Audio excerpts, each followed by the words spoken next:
maldições, quem possuía doença por nome de lepra era segregado, era colocado para fora da cidade. E aqui nós estamos vendo a reunião de 4 homens leprosos, 4 reunidos juntos. E ao meditar nesse texto, o Senhor me fez lembrar de mais algumas passagens onde a Bíblia nos mostra encontros com leprosos. Se você ler no Evangelho de Mateus, você vai ver Jesus tendo um encontro com um leproso, Didi. E o leproso diz a ele: mestre, o senhor pode me sarar? E Jesus diz: o que você quer que eu te faça? E ele diz: eu quero ficar são. E Jesus diz: ser sarado. Naquele ato, Jesus está fazendo a cura na vida daquele homem.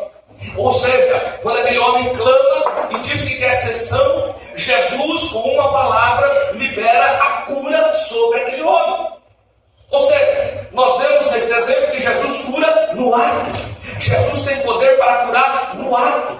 Só que vemos outra passagem onde 10 leprosos se apresentam a Jesus e Jesus libera uma palavra a eles, dizendo: olha, vocês vão e se apresentem ao sacerdote e se lavem tanto que se apresentem ao sacerdote. E aqueles homens então leprosos que não podiam se chegar perto do sacerdote, toma posse daquela palavra e vai em direção ao sacerdote.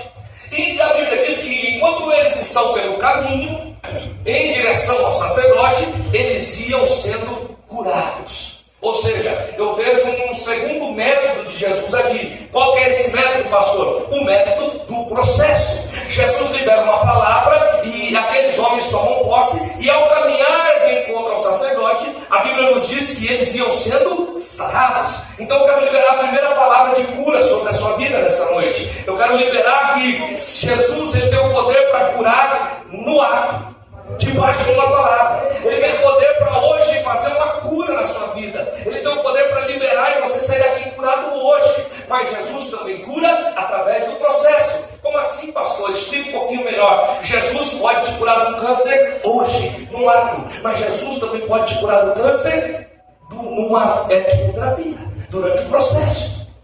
Basta tão somente você seguir a ordenança e o destino que Jesus lhe apontou. Jesus cura no ato, mas também cura durante o processo. Mas que ele cura. E esse foi só um parênteses que o Senhor me trouxe de manhã aqui. Não é sobre cura que eu vou pregar especificamente nessa noite. Foi só ao meditar no histórico, na palavra, na história desses jovens, o Senhor me lembrou esses 2 episódios e disse: diga à minha igreja que eu curo no ato, mas também curo durante o processo. Jesus cura no ato, durante uma diabetes, mas ele te cura também no processo, aonde você vai se tratando, aonde você vai deixando de comer algumas coisas. Jesus cura a sua saúde no ato, mas ele também cura quando você começa a se dedicar, a fazer um esporte, a fazer uma caminhada, a fazer uma alimentação melhor. Ele também te cura no processo. Só que o texto que nós lemos, que nos diz acerca da reunião desses 4 leprosos, está inserido em um contexto muito interessante. Que contexto é esse? A nação de Israel ela está dividida. Tribo do norte, você conhece Israel do norte, onde estão concentradas as 10 tribos, e Israel do sul, Benjamim e Judá, que tem por capital Jerusalém. Logo, Israel do norte tem por capital Samaria. E neste tempo havia um exército chamado o exército dos assírios, ou dos sírios, que era um exército de maior potência da época, Didi. Esse exército era geralmente governado por homens muito truculentos, ruins, que quando dominavam outros governos, outros estados, o rei daquela nação tinha que se prostrar diante daquele rei, Magali, e jogar sua coroa, dizendo: olha, estamos submissos agora ao poder assírio, estamos submissos agora ao seu poderio, rei. Agora os tributos vão ser para vocês. Agora o que a gente planta, o que a gente colhe, vai ser dado a vocês. Esse era o exército assírio da época. E esse exército vai dominando vários povos. E chega um belo dia que esse exército quer dominar agora o povo de Israel. Chegou a hora agora de dominar o povo de Deus, de dominar o povo de Israel. E se eu pudesse pôr um tema nessa mensagem dessa noite, o tema seria 2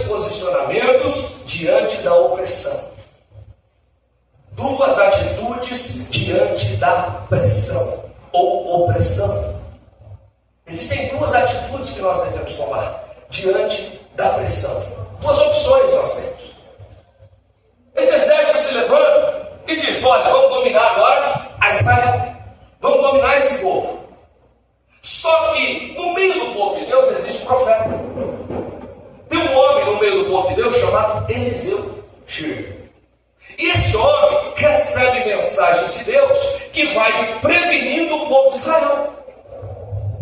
Quando o exército assírio monta a emboscada para pegar o povo de Deus, o profeta Eliseu avisa o rei: olha, muda o trajeto, muda a rota, vai por ali, sai daí, porque tem emboscada para você. E isso é a presença de Deus na vida do servo de Deus.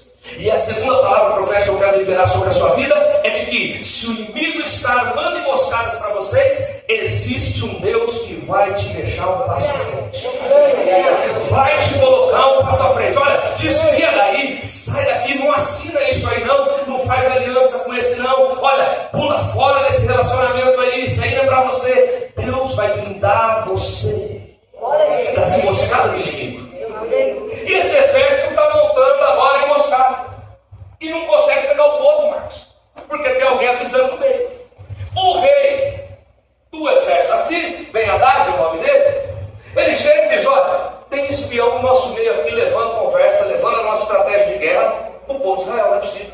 Toda vez que a gente arma a estratégia, eles estão um passo à frente. Tem alguém aqui fazendo isso. Tem cagueta no meio da gente. Só que se levanta um mensageiro lá no meio do povo e fala assim: olha, deixa eu falar uma coisa para você, rei. Não é do nosso meio não. É que no meio daquele povo lá tem um homem de Deus. E toda vez que o senhor pensa, arquiteta, até no secreto do seu quarto, ele sabe. E ele está sempre um passo à frente. O rei, então furioso, arma um plano, Gabi. Olha, quem que é este homem? Este profeta chama Eliseu. Então vamos matar esse Eliseu, vamos prender esse Eliseu, vai buscar esse Eliseu. E aí você conhece a história. Eliseu está em Dotã com o seu moço. Quando o moço acorda e vai olhar, eles estão cercados pelo exército assírio. Você já ouviu essa história? E aí o que acontece? O moço chega desesperado e fala: Eliseu, tem um exército enorme cercando a gente, nós vamos morrer. Aí Eliseu pega e fala: calma, filho, Senhor, abre os olhos dele, para que ele veja que maior é o que está conosco do que o inimigo. Os olhos espirituais daquele moço se abrem, e ele vê carros de fogo por toda a parte das montanhas, por todos os lugares, e ele vê que Deus é maior, que o exército de Deus é muito maior do que o inimigo que foi pegar o profeta. O profeta então pede para que aqueles homens fiquem cegos. Aquele exército agora está cego, não consegue matar o profeta. E o profeta diz: olha, vocês vieram atrás do homem errado. E conduz aquele exército até Samaria. Preste bem atenção. Conduz aquele exército até Samaria. Quando chega em Samaria com o exército assírio, inimigo, o rei Jorão olha para Eliseu e fala: o que nós vamos fazer com esse exército? Vamos matar, pastor Barbosa? Aí Eliseu fala: não vamos matar não. Dê comida a eles e despede eles. O rei obedece o profeta, prepara um banquete, alimenta o exército inimigo e libera os caras, deixa eles embora. E aí deu um nó na minha cabeça, porque eu comecei a questionar Deus: por que não se matou o exército inimigo lá dentro, quando podia? Por que não acabou com eles? E aí eu quis entender. E aí o Senhor me trouxe um entendimento para a espiritualidade nos dias de hoje. Para que essa palavra, essa passagem, esse fato ocorrido na história, isso já aconteceu, para que isso servisse para nós nos dias de hoje. Por que serve?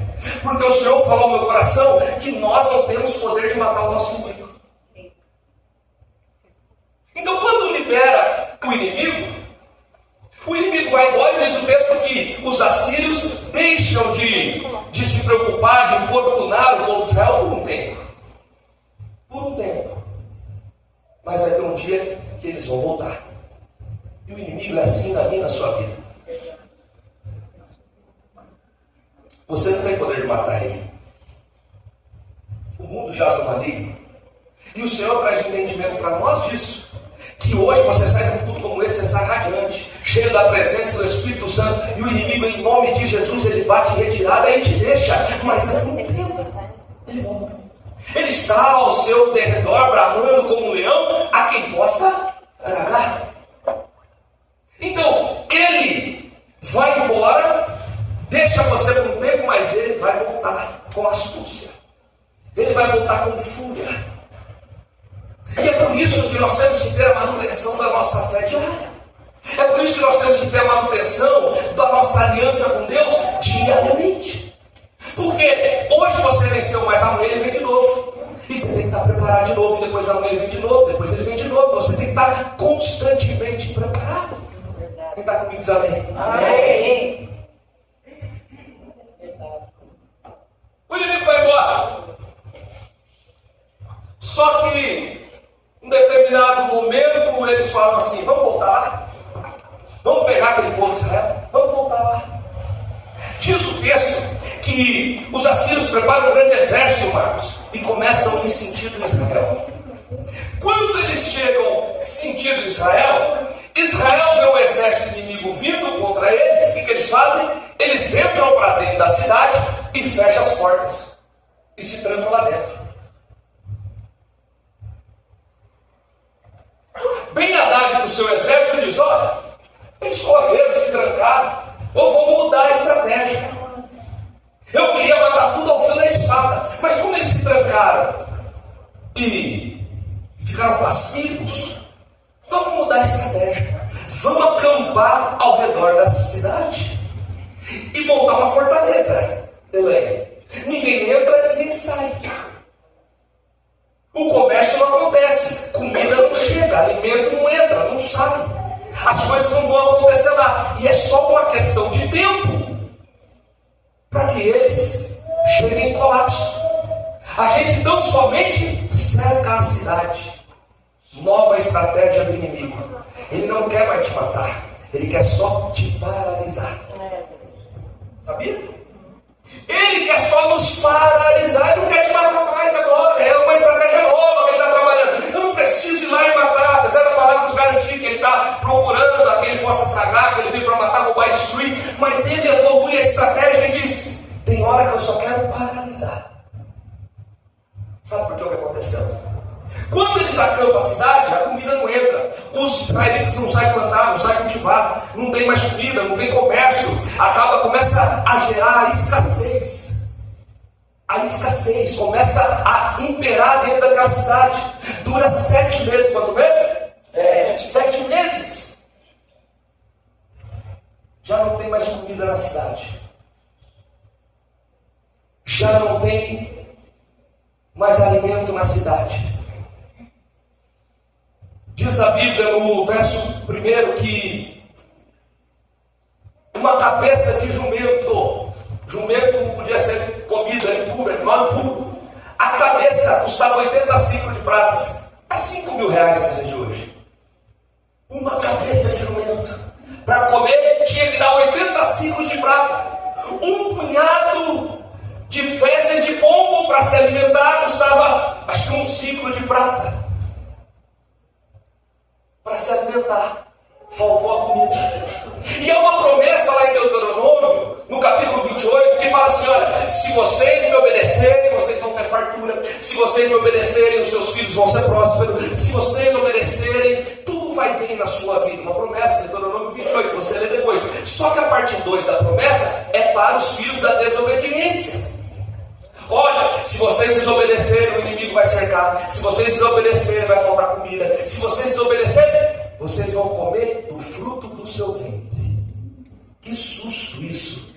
E aconteceu. Quando a gente lê isso, a gente passa desapercebido.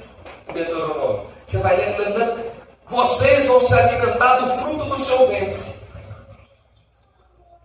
Aí o que acontece? As portas estão fechadas. A comida falta. E perceba, quando o inimigo te paralisa, existe uma sequência dos fatos. Que sequência é essa, pastor? Primeiro ele te paralisa.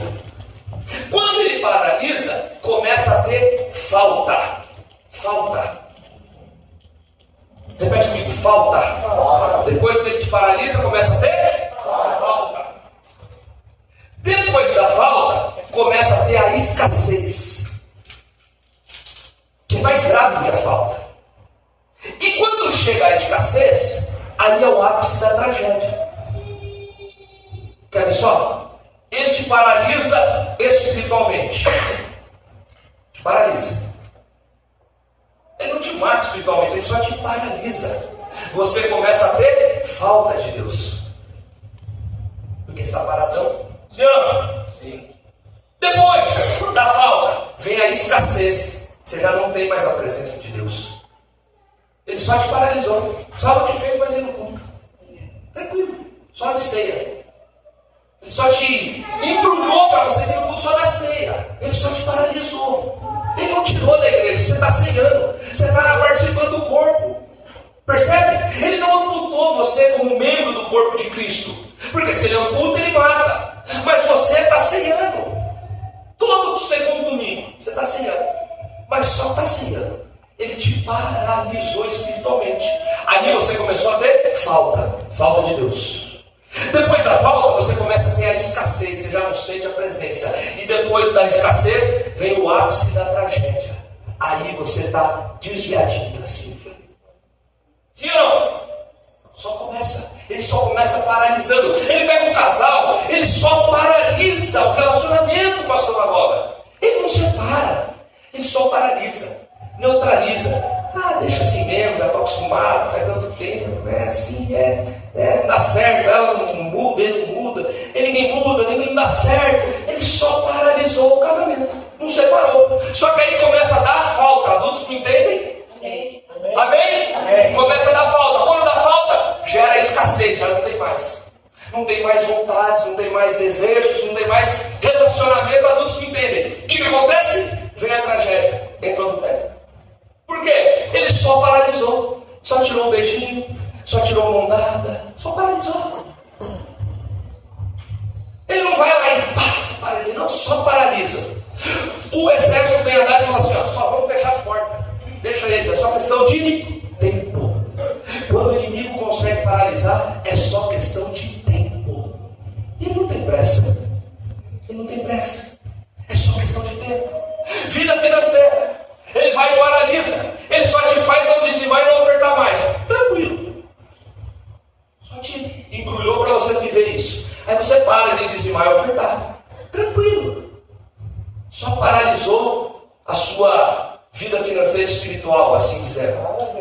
Aí o que acontece? Começa a dar falta.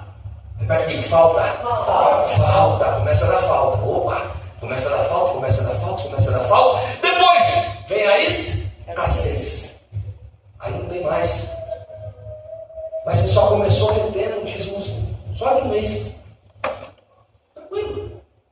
Ele só conseguiu fazer isso com você. Te paralisou a sua fé financeira. Pode ser assim dizer amém? Quem entende diz amém? Amém. Aí você teve a falta, começou a dar falta, mas quando falta ainda tem.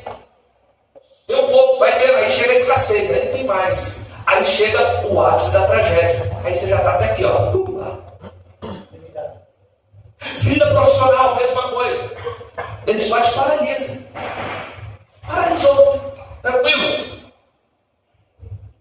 É isso mesmo, não tem mais jeito.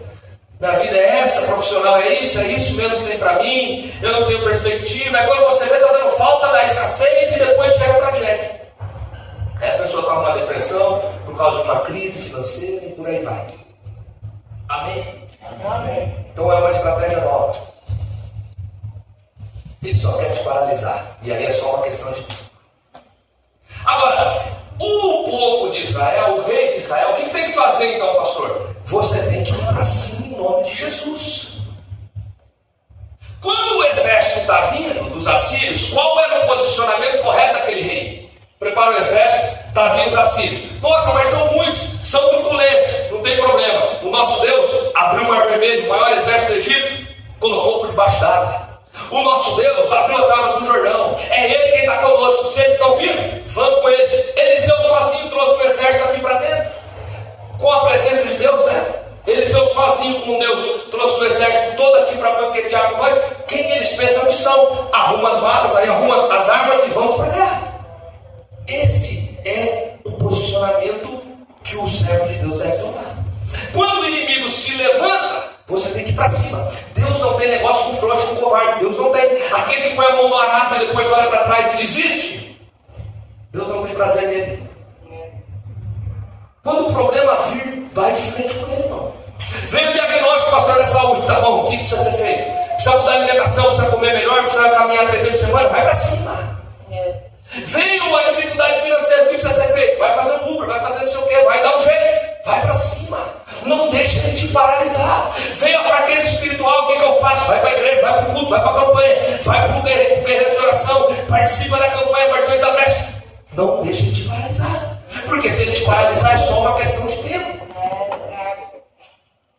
Vai para cima. Por quê? Quem está com você é maior. Aleluia. Aleluia. O rei está lá na cidade, andando sobre os muros. 2 mulheres estão brigando. O rei olha e fala: o que está acontecendo aí? Elas olham: rei, me ajuda, me socorre. O rei olha e diz: vou socorrer como? Vou fazer o quê? Está tudo devastado. Não tem nada. Me socorre, rei. O que aconteceu, mulher? Eu e ela fizemos um pacto. Ontem nós combinamos. Eu cozinhei o meu filho para que a gente comesse. E hoje é o dia dela dar o filho dela para a gente comer. E ela escondeu o garoto. Quando o rei olha isso, escuta isso, essa cena, talvez ele se lembre da promessa, da desobediência de Deuteronômio 28, que fala: e as mulheres comerão do fruto do seu ventre. Aconteceu, irmão? História, está na Bíblia. 2 mulheres combinaram: olha, hoje eu vou cozinhar meu filho para a gente comer, amanhã você coloca o seu para cozinhar, tudo bem? Tudo bem. Quando chegou a vez da segunda, ela não quis dar, elas começaram a discutir. Mas elas tinham um pacto, elas tinham um combinado. Quando o rei vê essa situação, ele se rasga as vestes, se prostra em pano de chão, e aí ele diz o seguinte: a culpa de estarmos passando por isso é de Eliseu. Que o Senhor me castigue se eu não trouxer a cabeça desse Eliseu em uma bandeja. E aí o rei, que se acovardou de batalhar, vai pôr a culpa no homem de Deus. Muitas vezes nós colocamos a culpa na igreja. A igreja é fria, o pastor Rafael não prega, o bispo não prega nada, o louvor é ruim, e a gente está colocando os problemas nossos, do nosso encovardamento na igreja. O rei, que deveria se posicionar e ir de frente na batalha, quando ele vê toda aquela situação, porque ele se permitiu paralisar, porque ele se permitiu se fechar dentro da cidade, ele se acovardou. Ele diz: a culpa do que estamos passando é de Eliseu. Vão matar o Eliseu. Quantas vezes nós estamos como rei? Nos acovardamos na nossa vida ministerial, nos acovardamos no nosso relacionamento, nos acovardamos no nosso casamento, nos acovardamos na nossa vida profissional, nos acovardamos na igreja e colocamos a culpa em Deus. A culpa é do homem de Deus, a culpa é de Deus, a culpa é da igreja. Quando na verdade nós se permitimos chegar onde estamos. Nós nos acovardamos, nós tiramos o pé, nós paramos de fazer, nós paramos de ir. Nós paramos de acreditar, nós desistimos. E aí a culpa é de Deus. O rei diz: a culpa é do homem de Deus. Capitão, vai matar o Eliseu. Quando o capitão começa, o homem do rei, braço direito do rei, começa a se deslocar para ir até a casa de Eliseu para matar Eliseu, Eliseu é homem de Deus. O que acontece? Deus já avisa para ele lá. Quem é homem de Deus, mulher de Deus, vai estar sempre um passo à frente das artimanhas do inimigo. Quando Eliseu recebe a mensagem de Deus: olha, o capitão está vindo te matar. Ele está com alguns sacerdotes, alguns anciões. Ele diz: olha, está vindo aí para me matar. Penso eu que os anciões vão dizer: foge, rapaz, foge. Eliseu diz: eu? Maior é o que está comigo do que o que está lá fora. mulher de Deus. Quando eu tenho essa convicção, maior é o que está conosco. Quando você tem a convicção de que está fazendo tudo certo, de que está trilhando o caminho, não tem mal algum que vem sobre você. Pode se levantar no seu trabalho, pode se levantar na sua casa, na sua família, pode se levantar onde quiser, mas se você tem convicção que você está fazendo certo pelo certo, Deus é com você. Maior é o que está com você. Pode ser a calúnia que for, pode ser o levantar que for. Se você tem a convicção que você é certo pelo certo, e você sabe disso, não há um aqui que não sabe quando está errado. O Espírito Santo nos revela, a nossa consciência nos transmite e nós sabemos quando nós estamos certos. Quem está certo não tem o que temer. Quem não tem uma fagulha de dúvida na atitude, em qualquer área da vida que eu estou dizendo, você está certo pelo certo, você não tem o que correr. Maior é o que está em você. Quando o capitão chega, pastor Magoga, ele tira a espada, porque ele queria a cabeça de Eliseu. Eliseu, o rei mandou te matar. Estamos passando tudo isso aqui por sua culpa. Só que quando ele tira a espada para combater Eliseu, Eliseu também tira a espada. Eliseu tira a espada também. E o capítulo 7, verso 1, põe para mim, Mateus. Ó, 2 Reis 7, capítulo 1. O rei chega e vai querer, o capitão do rei chega e vai querer matar Eliseu. Porque ele está achando que a culpa é tudo de Eliseu, que eles estão passando essa tragédia. Ele não reconhece que foi o encovardamento deles se trancar na cidade e ficar esperando. Quando o capitão chega para matar Eliseu, saca da espada, Eliseu tira a sua espada também. Então disse Eliseu: ouvi a palavra. A Bíblia diz que a palavra do Senhor é como mais espada de dois gumes, que corta de um lado e corta do outro. O que quer dizer isso, pastor? Um lado ela corta para quem crê e o outro lado ela corta para quem não crê. Mas que a palavra de Deus é penetrante e importante, ela é. E ela vai se cumprir, crendo ou não crendo. Esses são os dois lados da palavra. O soldado, o capitão tira a palavra, tira a espada. Eliseu vem com a sua espada. Então disse Eliseu: ouve a palavra do Senhor. Assim diz o Senhor: amanhã, quase a esta hora, amanhã, quase a este tempo, haverá uma medida de farinha por um ciclo. Lá na cidade estava vendendo o quê? Cabeça de jumento. Cabeça de jumento é o pão de pomba. Vendia a cabeça de jumento por 80 ciclos de prata. Aí Eliseu está dizendo assim: você veio para me matar? Ó, amanhã, por volta deste tempo, desta hora, haverá uma medida de farinha por um ciclo e 2 medidas de cevada por um ciclo na porta de Samaria. Eliseu está dizendo: olha, você veio me matar, mas amanhã, nesta hora, vai ter fatura na porta. Fatura na porta. Vai ter farinha sendo vendida por um ciclo, vai estar barato. A inflação vai cair. Só que o capitão está pensando: faz 7 meses que nós estamos na escassez. Tem mãe cozinhando filho para comer. Agora esse profeta está dando maluquice de palavra de que amanhã vai ter fartura. Porque agora nós estamos falando de coisa de Deus. O que é isso, pastor? Não tem tempo. Para Deus ele pode fazer amanhã. Se alguém crê aqui, Deus pode mudar a história amanhã. O que era escassez pode vir ser fartura amanhã, a esta hora. Verso 2. Porém, um Senhor em cuja mão o rei se encostava, respondeu ao homem. Porém, um Senhor cuja mão o rei se encostava. O que é isso, pastor? É o capitão, o braço direito do rei. Era ele que foi lá pegar Eliseu. Entendeu? Porém, um Senhor cuja mão o rei se encostava, respondeu ao homem de Deus e disse: eis que ainda o Senhor fizesse janela no céu e poder-se-á fazer isso. Eliseu está falando de uma obra terrena, de fartura na porta. A porta representa na terra. Eliseu está dizendo, vai ter mudança na terra. O soldado está falando de mudanças espirituais, mas o Senhor está falando com alguém aqui nessa noite de mudança na terra, de abertura de porta, de provisão material, de provisão terrena. O Senhor não está falando hoje de bênção espiritual, não. Está falando de mudança na terra, de mudança na saúde terrena, de mudança na família, na casa, na terra. Aí o homem duvidou. Aí Eliseu disse, e ele disse, eis que o verá com os teus olhos, porém disso não comerás.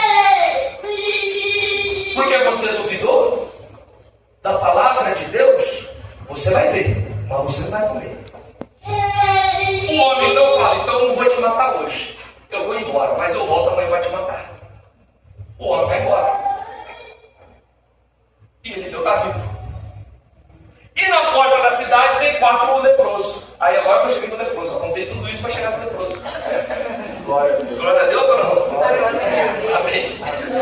Então os 4 leprosos que eu acabei de ler, eles estão nesse contexto. Que contexto, pastor? Do lado de fora da cidade, na porta, porque ele não podia entrar na cidade. O leproso não podia habitar no meio da sociedade. O leproso era segregado. E o leproso fazia o quê? Vivia na porta da cidade. Do que? De esmola. Que mais? Lixo que sobrava, se alimentava do que sobrava da cidade. Só que agora não está tendo nem dentro da cidade, Helena. Então os leprosos estão lá fora, e aí eles se juntam e falam assim, ó, seguinte, se a gente ficar aqui, nós vamos morrer, porque não tem nada para comer. Se a gente entrar para a cidade, estão morrendo lá também, não tem o que fazer. Então o que nós vamos fazer? Vamos lá no acampamento assírio, Vamos lá. Se eles tiverem dó da gente, deixar a gente viver, a gente vai viver. Se eles não tiverem, nós vamos morrer. Nada vai mudar. 4 leprosos, sem nenhuma perspectiva de vida, sem nenhum recurso, se posiciona de uma maneira diferente do rei e diz, nós vamos lá no acampamento do inimigo. Sem recurso, mano. Leproso, prestes a morrer. Só que eles dizem, não, nós não vamos morrer desse jeito. Nós vamos lá, nós vamos morrer lutando, nós vamos tentar. Vamos lá no acampamento, nem que for para negociar, nem que for para ser escravo, mas nós não vamos aceitar essa situação. Leproso.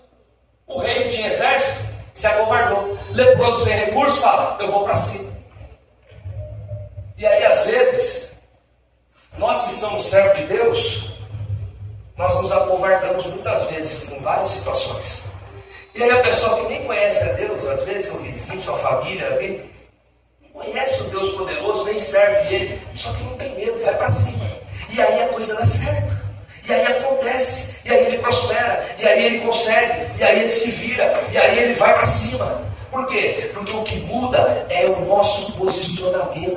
Nós temos do nosso lado o maior de todos, o grandão da Galileia, Jesus. Só que ainda assim nós nos acovardamos. Não temos noção da potência que temos, do poder que temos, de quem está com nós. Os 4 leprosos dizem, olha, não vai ficar desse jeito, vamos lá nos assírios. Diz o texto que eles vão sentindo o acampamento dos assírios. Quando eles começam a andar, verso 5, capítulo 7, nós lemos até o 4, amém? Os leprosos se reúnem e falam, ó, vamos lá, porque aqui nós vamos morrer, lá dentro nós vamos morrer, então vamos lá para cima dos inimigos, vamos lá ver o que tem lá. Aí o verso 5, ó, 7, 5, olha só, e levantaram-se ao crepúsculo pela manhã para irem ao arraial dos Sírios, e chegando à entrada do arraial dos Sírios, eis que não havia ali ninguém. Não tinha ninguém. Próximo, verso 6. Porque o Senhor fizera ouvir no arraial dos Sírios ruído de carros e ruído de cavalo, como o ruído de um grande exército, de maneira que disseram uns aos outros: olha, o rei de Israel alugou contra nós os reis dos heteus e os reis dos egípcios, para virem contra nós. Verso 7. Por isso se levantaram e fugiram no crepúsculo e deixaram as suas tendas, os seus cavalos, os seus jumentos e o arraial como estava, e fugiram para salvar a sua vida. Leproso, vamos lá. Quando o leproso, os 4 leprosos começam a andar, Gabi, tem até um louvor, né, que você põe o pé, Deus põe o chão, não é um negócio assim? Você põe o pé, Deus põe o chão. Quando os leprosos começam a andar, lá no arraial, eles estão escutando pum, pum, um barulho de um grande exército vindo. Só que era só 4 leprosos. Só que 4 leprosos que se posiciona e vai para cima do problema, ele vai com um barulho de um grande exército. O que é isso, pastor? Eu estou dizendo para você que se você não tem recurso e a coisa está apertada, está difícil, mas você se posicionar e for de frente a esse problema vai ouvir o tamanho do seu Deus, vai ouvir o barulho de um grande exército em seu favor. Quando os leprosos chegam lá, está vazio, não tem ninguém. Eles abrem as tendas.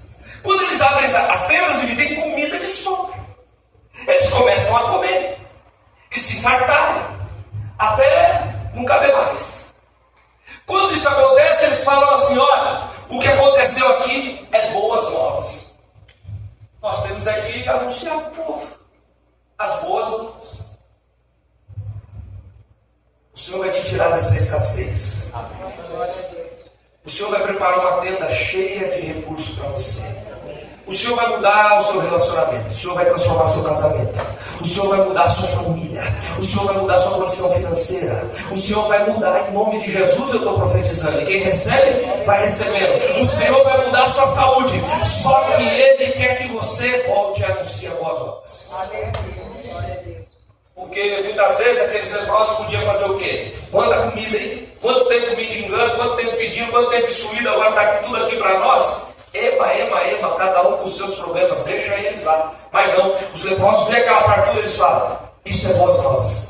Temos que anunciar boas novas.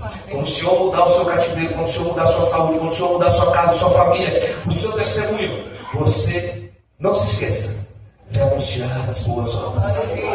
Por quê, pastor? Porque aquele exército não fugiu porque você era fortão. Afinal de contas, você é leproso. Leproso representa, naquele tempo, pecado, condenação. Você é pecador, condenado, salvo por Cristo Jesus. Não é por mérito seu, não é por mérito meu, não é por mérito nosso que nós vamos chegar a algum lugar. Nada ainda não. Por que tem aquele banquete esperando o leproso? Porque o Deus dos céus fez o inimigo ouvir um grande barulho. Por que a sua vida mudou? Por que seu cativeiro mudou? Não é porque você é inteligente, não é porque você fez e aconteceu, não. É porque o Senhor dos exércitos fez uma grande obra. Não se esqueça disso. Glória a Deus. E o que tem que fazer, pastor? Tem que voltar e anunciar as boas obras. Os leprosos voltam, chegam na porta, o guardião da porta deve olhar e falar: o que vocês querem? Comida não tem não, vocês já sabem que está feia a coisa, não tem comida não, vai embora. Aí os leprosos falam: não me pedi hoje não. Alguém entendeu? Quem não tinha recurso nenhum, quem vivia de migalha, ele chega diante da porta do reinado e diz: eu não vim pedir não. Hoje eu não vim pedir, hoje eu vim dar. Eu quero profetizar sobre a sua vida. Se algum dia você precisou pedir, se algum dia você precisou implorar, se algum dia você precisou, eu quero profetizar que você vai ter para dar. Que você não vai mais ter emprestado, que você vai ter para dar. Por quê, pastor?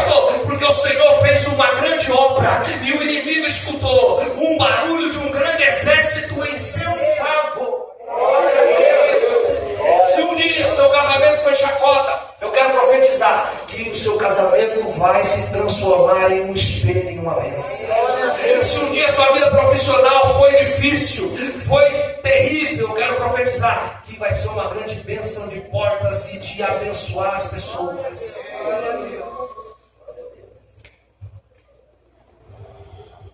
Se o seu ministério parou, eu quero profetizar que você vai pregar aqui junto conosco em nome de Jesus, que você vai cantar, que você vai trabalhar na recepção, que você vai trabalhar na igreja de alguma forma, que você vai ganhar muitas almas para Jesus. Se você hoje está parado, eu quero profetizar que você vai voltar a dar fruto em nome de Jesus. Quem crê nisso? Aleluia. Os leprosos voltam. Olha, nós não veio pedir não. A gente veio trazer boas novas. Que boas novas, meu Deus? Rapaz, alguns metros de distância aqui, tem um arraial lá cheio de comida. Sério? Sério. Comeu, estamos fortão. Trouxeram até um pouquinho.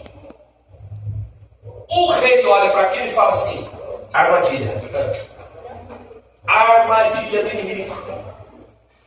O inimigo está deixando o acampamento vazio, mas ele está ao nosso derredor. Quando a gente sair daqui para ir lá na emboscada, eles invadem a nossa cidade, saqueiam tudo, calam tudo. Vamos continuar aqui desse jeitinho mesmo. Isso é mentira, isso é armadilha. Aí alguém levanta e fala: rei, faz o seguinte, tem uns 5, 6 cavalos ainda aí que está vivo, libera 5, 6 homens para ir lá e ver, ué. Vai aqui, né? Aí o rei pensa e assim libera. Mas eu quero chamar a atenção aqui para o posicionamento do rei. Que posicionamento é esse? Deus está abençoando.